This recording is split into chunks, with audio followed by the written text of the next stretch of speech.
Speaking of that, vaping has been the talk of the town now for a few months, and with more and more confirmed cases of people getting sick or even dying over e-cigarettes. We have Dr. Mike Sevilla here on the show this morning to talk about some of those kind of illnesses and what comes behind it. So I guess first and foremost, we talked about the numbers the last half hour, but here let's talk more about the symptoms. What should people do if they start feeling X, Y, or Z? What should happen? Well, I mean, I've been talking to a lot of my parents and a lot of even school officials about what the specific symptoms are with this lung illness with vaping.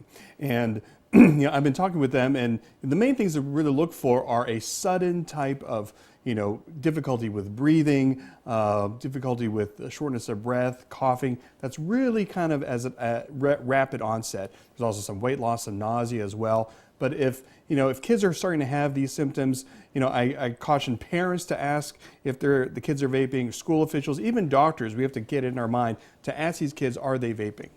Yeah, and so, peer pressure plays a very large role in a lot of this. My friend's doing it or this friend's doing it. How can parents go ahead and talk to some of those kids about, hey, you don't have to smoke to be cool?